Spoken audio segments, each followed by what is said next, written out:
अविनाशी योग विवस्वान को सिखाया था। फिर विवस्वान ने अपने पुत्र मनु को और मनु ने अपने पुत्र इक्ष्वाकु को सिखाया। हे परंतप, इस तरह परंपरा के अनुसार इस योग को राजर्षियों ने जाना, किंतु बहुत समय बीत जाने के कारण यह योग इस मनुष्य लोक से लुप्त हो गया। तू मेरा भक्त और प्रिय मित्र है, इसलिए यह प्राचीन योग आज मैं तुम्हें बताता हूँ, क्योंकि यह बड़ा रहस्यमय और उत्तम योग है।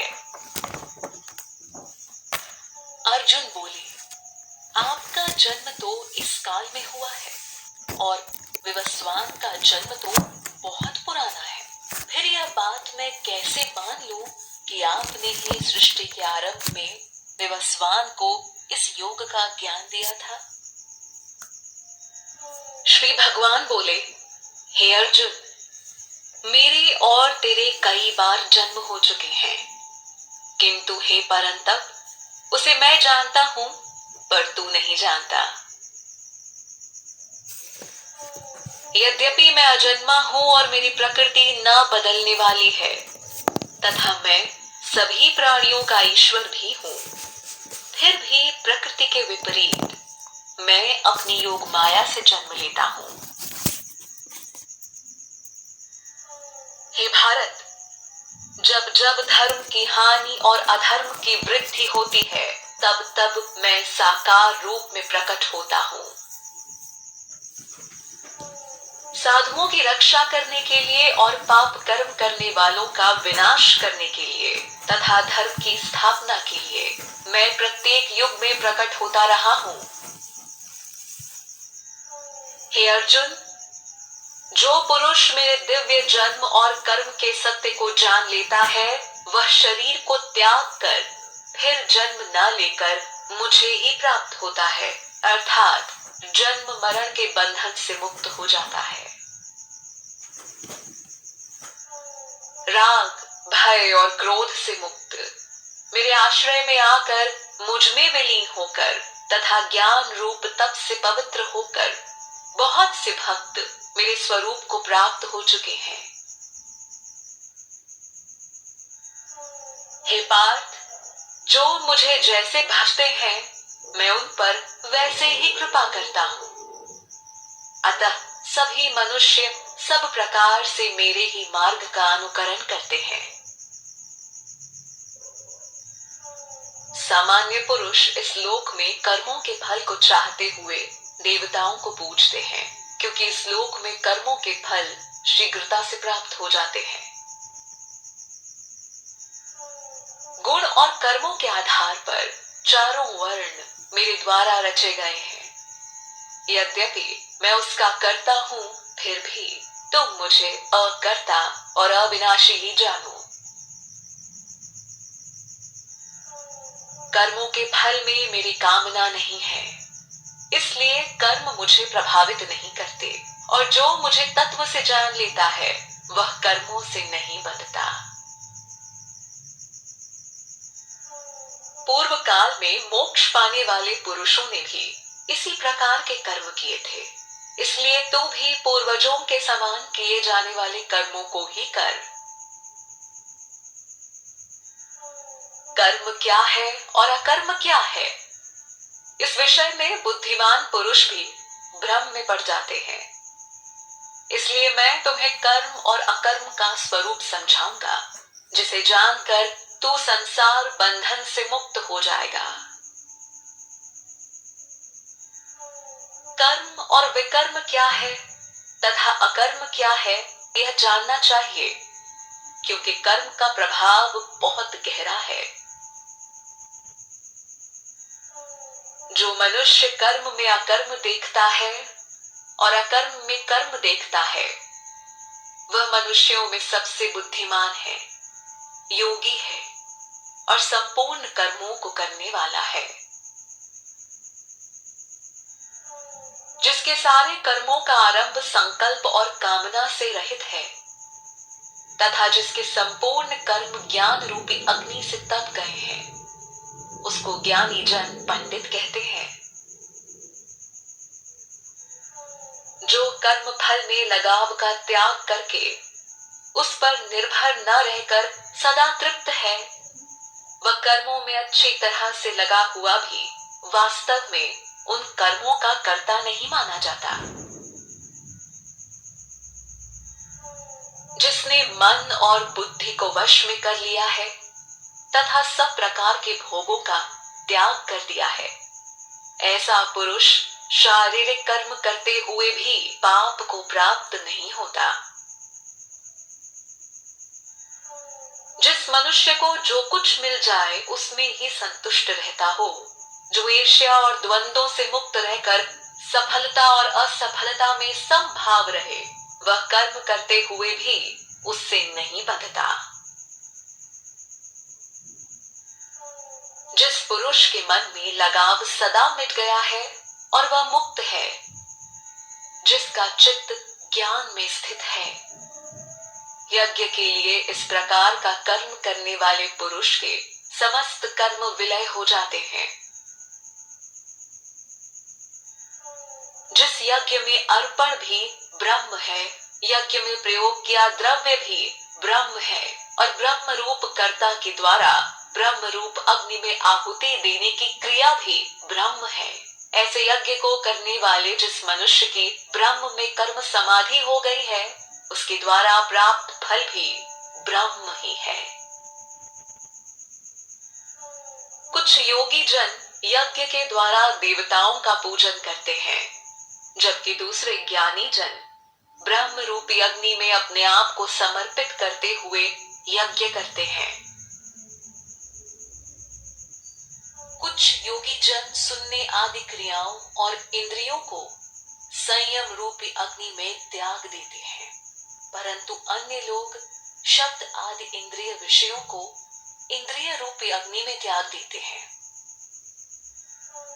दूसरे योगी जन संपूर्ण इंद्रियों और प्राणों की क्रियाओं को ज्ञान से प्रकाशित आत्म संयम योग की अग्नि में त्याग किया करते हैं।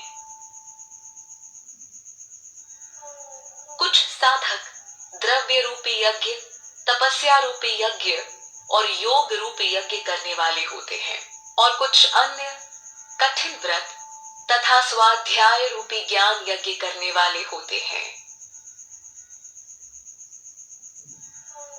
कई योगी जन आपान वायु में प्राण वायु को अर्पित करते हैं तथा प्राण में अपान की आहुति देते हैं। कई प्राण और अपान की गति को रोककर प्राणायाम करने वाले होते हैं। अन्य कितने ही योगी नियमित आहार करने वाले प्राणों को प्राणों में अर्पित किया करते हैं। ये सभी साधक यज्ञों द्वारा पापों का नाश करने वाले और यज्ञों को जानने वाले हैं। हे कुरुश्रेष्ठ, त्याग और अर्पण से बचे हुए अमृत का अनुभव करने वाले पुरुष सनातन ब्रह्म को प्राप्त होते हैं। यज्ञ न करने वाले पुरुष को यह लोक भी नहीं मिलता, तो फिर परलोक कैसे मिलेगा? ऐसे अनेक प्रकार के यज्ञों का वर्णन वेदों में विस्तार से है। इन सब को कर्मों से उत्पन्न जान। इस प्रकार यज्ञ करने से तुम कर्म बंधन से मुक्त हो जाओगे। हे परंतप, द्रव्य में यज्ञ से ज्ञान यज्ञ श्रेष्ठ है, क्योंकि हे पार्थ, संपूर्ण कर्म ब्रह्मात्म अर्थात तत्व ज्ञान में समाप्त हो जाते हैं। अतः तू तत्वज्ञानी महापुरुष के पास जाकर उस तत्व ज्ञान को समझ। उनको साष्टांग दंडवत करने, उनकी सेवा करने और सरलता पूर्वक प्रश्न करने से वे तुझे उस तत्व ज्ञान का उपदेश देंगे। हे पांडव, तत्व ज्ञान के अनुभव के बाद पुनः तुम्हें इस प्रकार का मोह नहीं होगा और तुम सभी प्राणियों को अपने आत्म स्वरूप में तथा परमात्म स्वरूप में ही देखोगे। यदि तू पापियों से भी अधिक पापी है, तो भी तू ज्ञान रूपी नौका द्वारा निश्चय ही संपूर्ण पाप सागर को पार कर जाएगा। हे अर्जुन, जिस प्रकार प्रज्वलित अग्नि सब प्रकार के ईंधनों को भस्म कर देती है, उसी प्रकार ज्ञान रूपी अग्नि सभी कर्मों को भस्म कर देती है। इस संसार में ज्ञान के समान पवित्र करने वाला कोई दूसरा साधन नहीं है।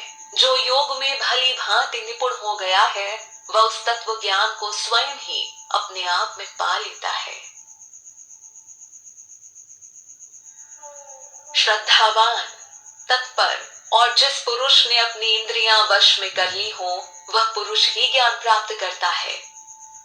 ज्ञान प्राप्त करके वह शीघ्र ही परम शांति को प्राप्त कर लेता है। अज्ञानी, श्रद्धाहीन और संशयुक्त मनुष्य नष्ट हो जाते हैं। ऐसे संशयी पुरुषों के लिए न तो यह लोक है, न परलोक है और न ही सुख है। हे धनंजय, जिसने योग द्वारा कर्मों को त्याग दिया हो, ज्ञान द्वारा जिसके संशय नष्ट हो गए हो, ऐसे आत्मवान पुरुष को कर्म से नहीं बांधते हैं। इसलिए हे भारत, तू अपने हृदय में अज्ञान से उत्पन्न संशय का ज्ञान रूपी तलवार से छेदन करके कर्म योग में स्थित होकर युद्ध के लिए तैयार हो जा।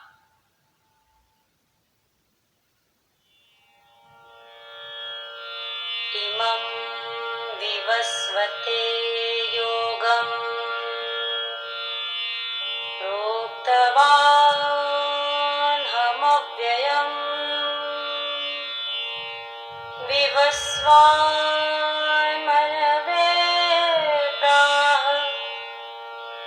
मनुरीक्षवान् कवे ब्रवीत्।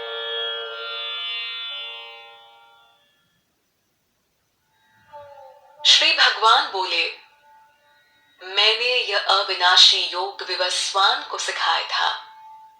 फिर विवस्वान ने अपने पुत्र मनु को और मनु ने अपने पुत्र इक्ष्वाकु को सिखाया। The Lord said, I taught this immortal yoga to Vivaswan, the sun god. Vivaswan taught this to his son Manu, who further imparted it to his son Ikshvaku. Chapter 4, verse 1. इमं विवस्वते योगं प्रोक्तवान् हमव्ययम् विवस्वान् मनवे प्राह मनुरीक्षवान् कवे ब्रवीत्।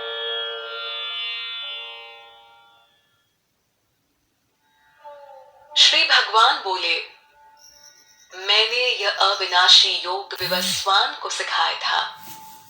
फिर विवस्वान ने अपने पुत्र मनु को और मनु ने अपने पुत्र इक्ष्वाकु को सिखाया। The Lord said, I taught this immortal yoga to Vivaswan, the sun god.